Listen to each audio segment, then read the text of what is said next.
So when I take a deep breath in, Relaxes. what is this? The diaphragm The relaxes. diaphragm contracts with Contracts. inspiration. So it's dome shaped and it goes down and it pulls the air in.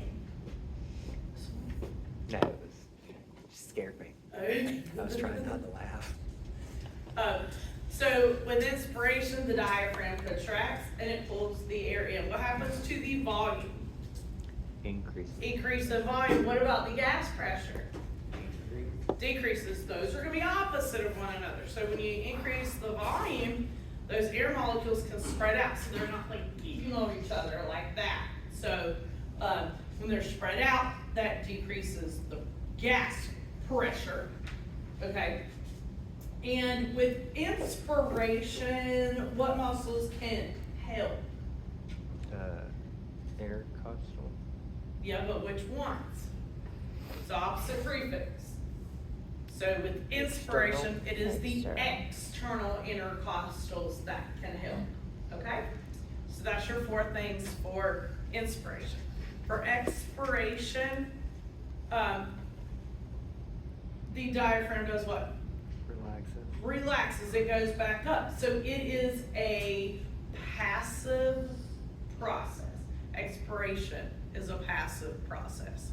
So you can force more out, right? Remember with the expiratory reserve volume, you can force more out. So with that, you would be using the internal intercostal muscles to help, okay? So with expiration, the volume does what? Increases. Expiration Decreases. decreases volume, and the not gas gas. pressure Increases. increases. I thought you said gas. Yes. Yeah. So with expiration, the diaphragm relaxes, which is a passive process. The volume decreases, the gas pressure increases because the gas is like being shoved out, okay? And with forced expiration, it uses the internal intercostal muscles. I feel like I'm talking funny. You can't tell? I had some dental work done yesterday, and you know, you're like numb for about 4 hours, and I just chewed up my cheek and bit my tongue. So I feel like my whole mouth is like swollen. I feel like I'm talking like that. Okay, sorry. When you bite it and you keep biting it. Yes, because you can't feel it, and now I got this big old trunk on the side of my cheek. Okay, sorry.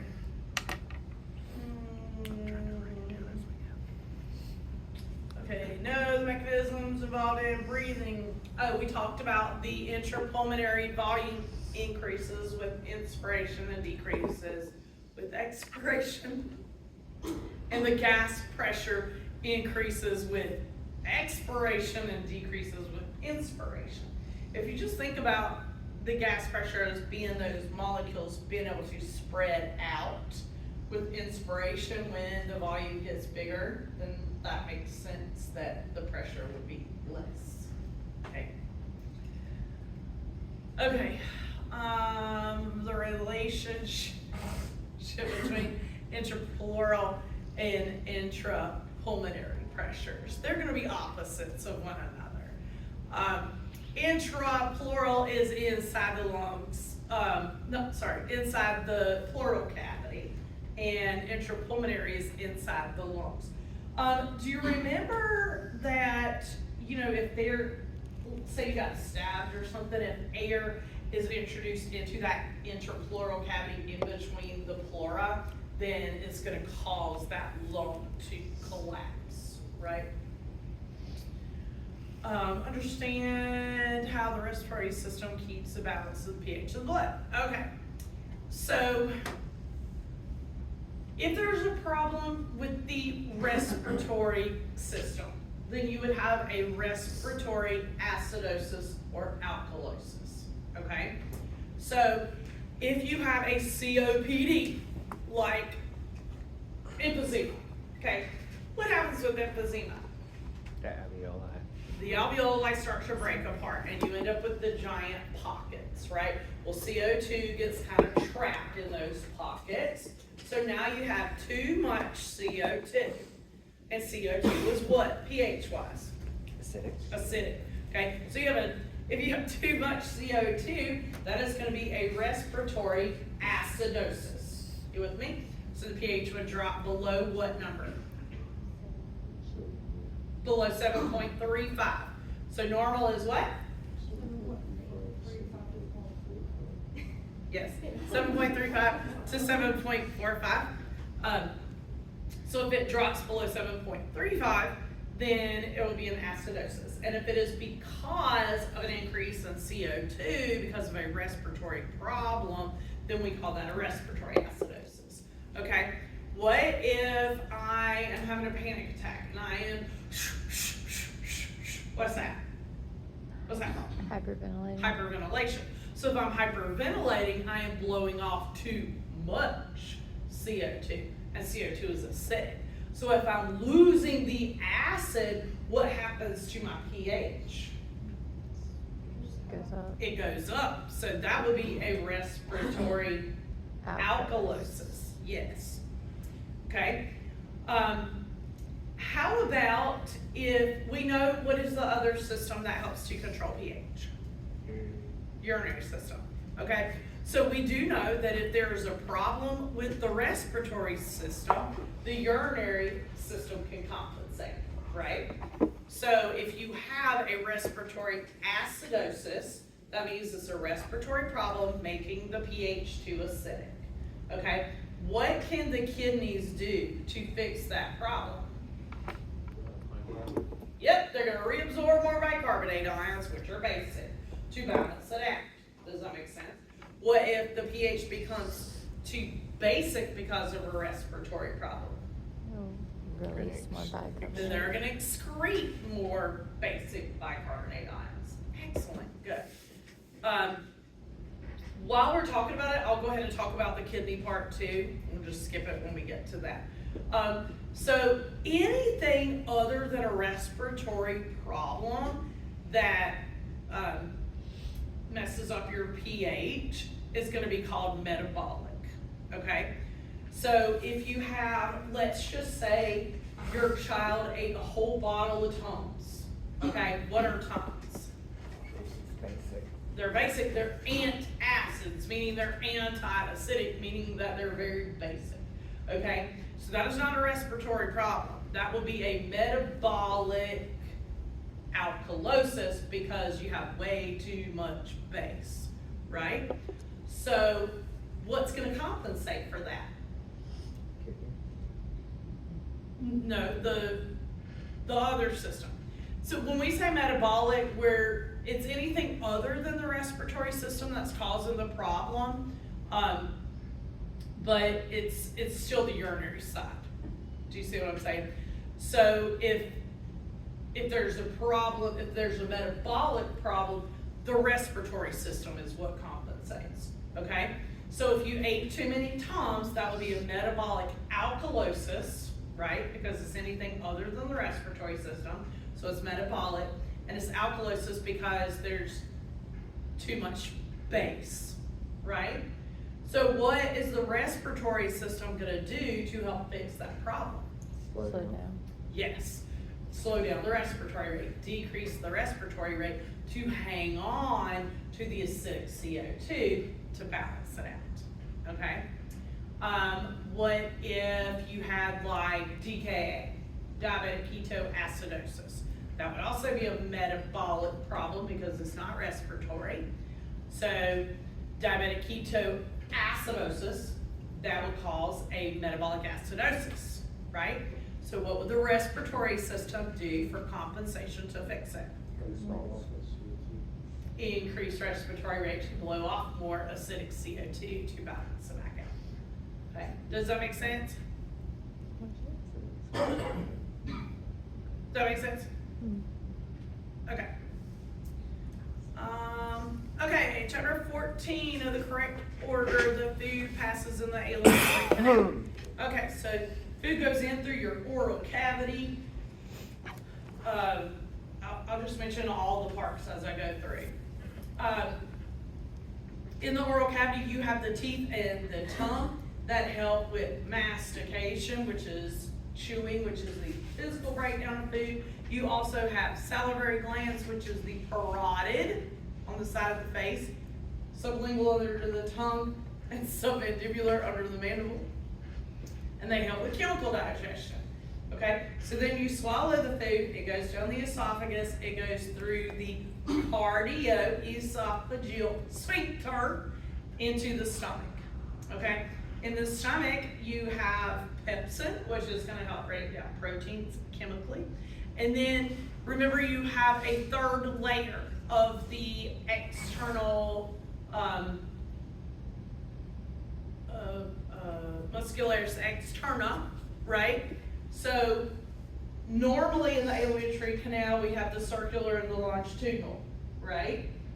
In that muscularis externa layer, that third layer of the alimentary canal. But in the stomach we have an extra layer that's inside the circular that is oblique, right?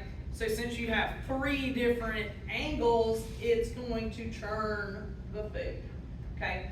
So that's physical or mechanical digestion that happens in the stomach. What are the parts of the stomach? What is the very first part called? The fundus is the balloon-shaped portion up at the top. Cardiac region is the first. So remember, if this is my diaphragm, my thumb is my esophagus.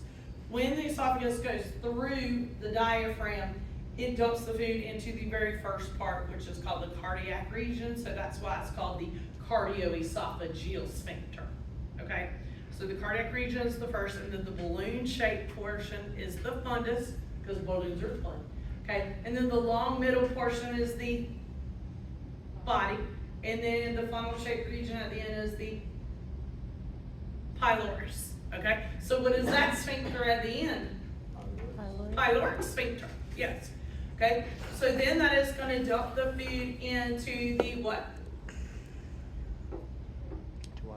Duodenum, which is the very first part of the small intestine. At the very beginning of the duodenum, do you remember you have that major duodenal papilla? What 2 things dump in there? The gallbladder. So the bile duct, yes, which is bringing bile from the gallbladder / liver, if you don't have a gallbladder. And what's the other one?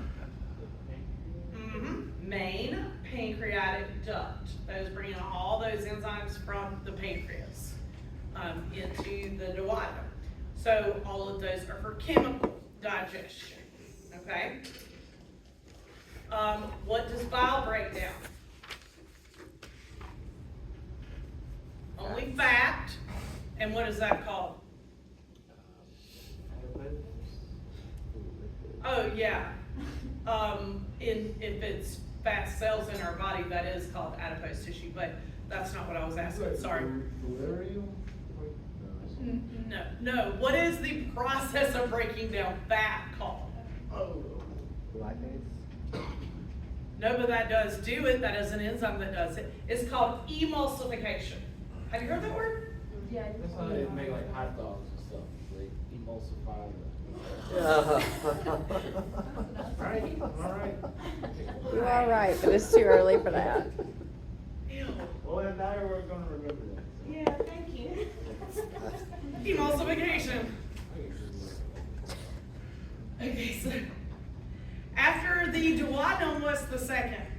Jejunum, and then the last is the Ileum. ileum. How you spell that? ILEUM. Good job. Okay, and then the ileum is going to dump into the very first part of the large intestine, which is called the C-shaped cecum. And what is that valve called?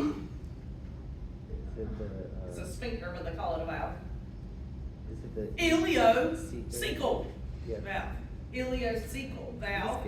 Okay, and then what's the little dangly thing that hangs down from the cecal? Appendix. The appendix. The appendix is part of what other system of the body? Endocrine? Lymphatic and immune. I didn't hear what you said. I said endocrine, but No. lymphatic was Lymphatic that. and immune, because it is gonna help destroy what? Bacteria.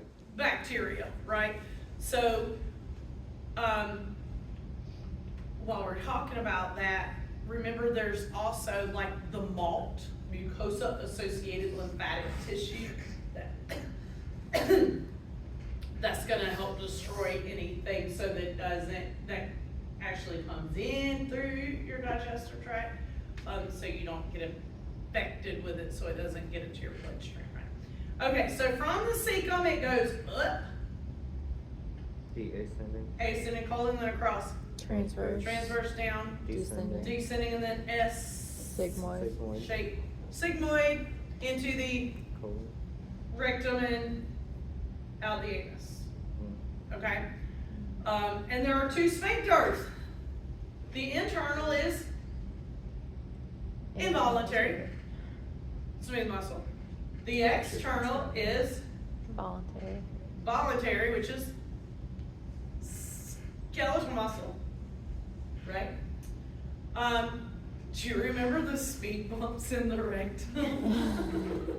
What are those called? Houston. Yes, Houston. Houston, we have a problem, right? I made that up. They're speed bumps, but that's so that if you fart, the gas can kind of travel through the speed bumps, but usually it stops the poop. Did you tell Derek? No. I wonder Where his reaction. proteins digested, where does it start? In the stomach with pepsin, and then also in the small intestine. So you have enzymes from the, do I have enzymes on here? Yep, on the back, look, I wrote them down. So proteins are trypsin, chymotrypsin, and carboxypeptidase that are coming from the pancreas. And then we have brush border enzymes. What are those? They are produced and secreted by the small intestine. So they break down the food into the smallest units. Okay, so the brush border enzymes would break the polypeptides down into individual, what? Amino acids, right? Because that's the smallest unit of protein. Where was I? Talking about proteins. All right.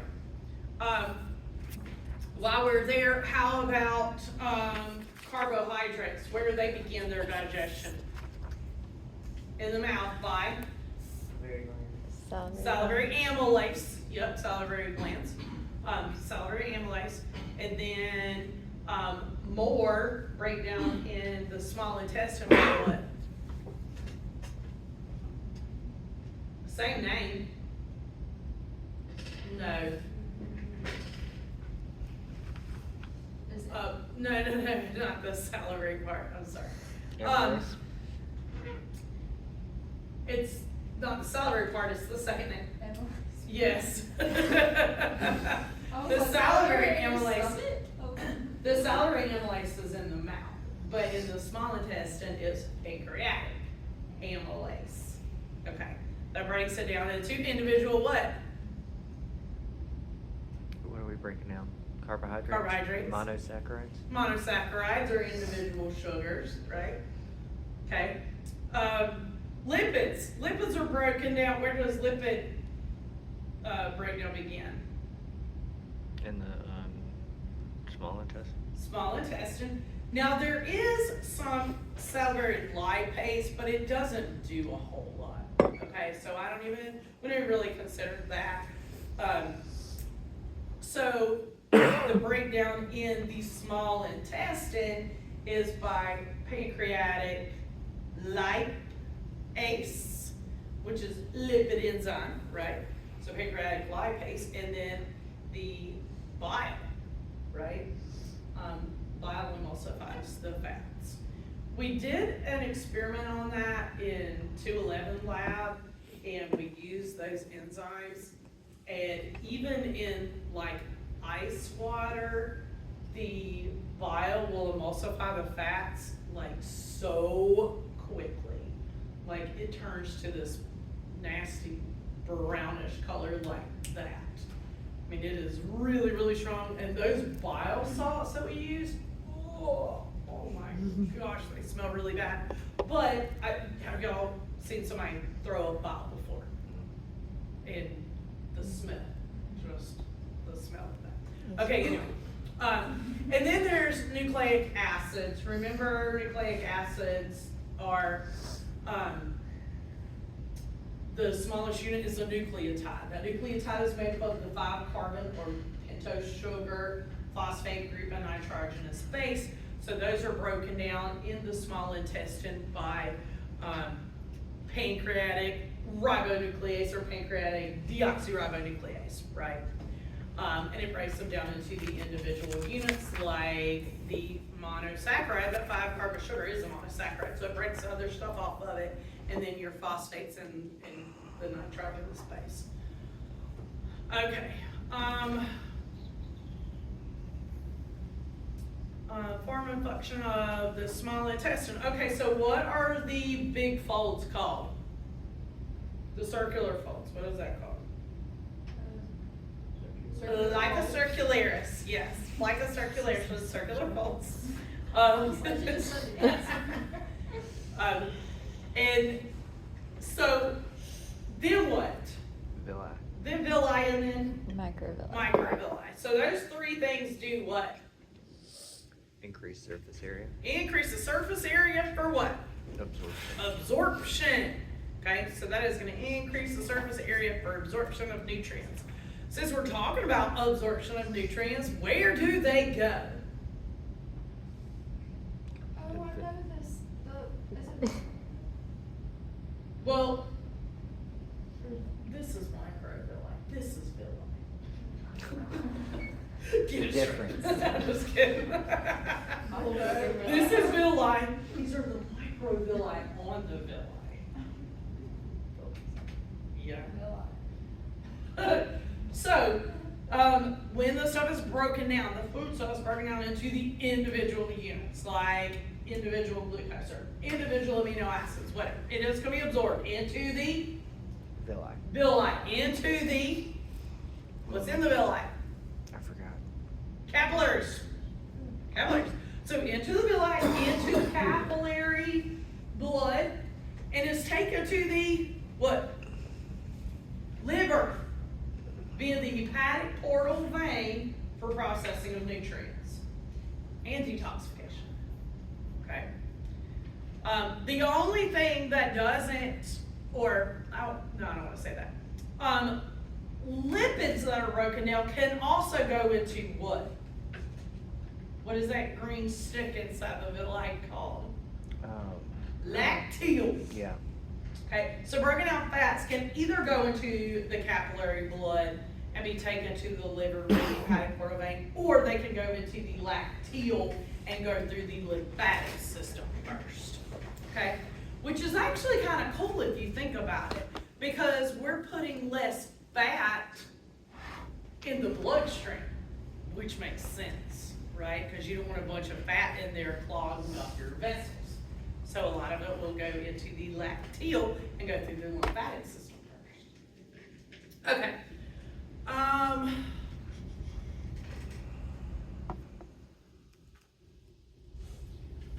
Okay, so be able to tell me how to make pepsin and where it's made. So in the stomach, pepsin-ogen, right? In the beginning, ogen is Genesis in the beginning. So pepsin-ogen is converted to pepsin by hydrochloric acid, okay? And pepsin breaks down proteins. The organs secrete digestive substances, so we've already talked about that. All of the enzymes from the pancreas, the bile from the liver that is stored in the gallbladder. And then we talked about the salivary amylase. So that's all your enzymes. The layers of the alimentary canal. So what is the hole in the middle called? Lumen. The lumen. So the lumen, if you're starting there and going deep through the layers, what is the first layer? Mucosa. Mucosa. Why is it mucosa? Because the digestive tract is open to the exterior, okay? So it's all a mucous membrane. So the mucosa is the innermost layer. We also have some mucus glands that are secreting the mucus that are in there and a tiny bit of muscle. And then what is just deep to that? Submucosa. Submucosa. In the submucosa, we have some lymphatic tissue, we have more mucus glands, and some vessels and nerves going through there, okay? Nerve plexuses. And then the third layer is what?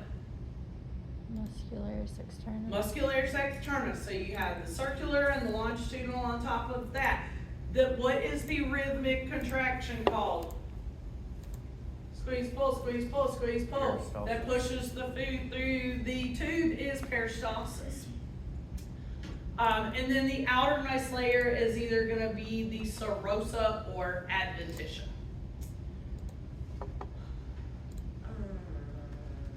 Know the form and function of the large intestine. What is the function of the large intestine? Reabsorption. Water. Absorption of water. That is its biggest function, is absorption of water. But what absorbs more water than the large intestine? The small intestine does. Okay, even though the water absorption is the biggest function of the large intestine, there's still a lot more water absorbed by the small intestine than there is the large intestine. It's also a whole lot longer, right? What are the other functions of the large intestine? What's in there? Waste.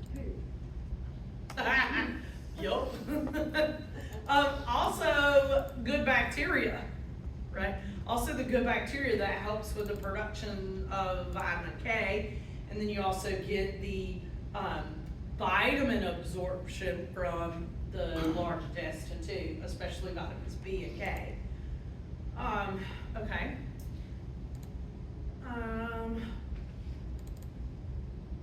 And it eliminates waste, yeah. What is mastication? Chewing. Chewing. What is deglutition? Swallowing. Swallowing. Mechanical and chemical processes. So mechanical, we have chewing in the mouth, churning in the stomach, and peristalsis the whole way through. Peristalsis not only moves the food, but it helps to segment it and mix it up, okay?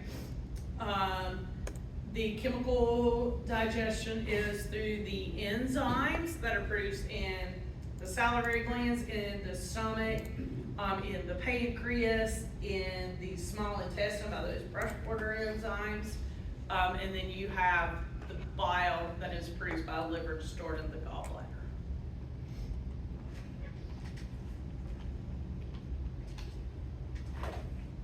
What is metabolism? It is a combination of anabolism and catabolism, okay? Anabolism is building up, like putting stuff together, like making proteins out of amino acids. Catabolism is breaking down into smaller units, okay? So the catabolism is happening in the intestines, or I'll just say the digestive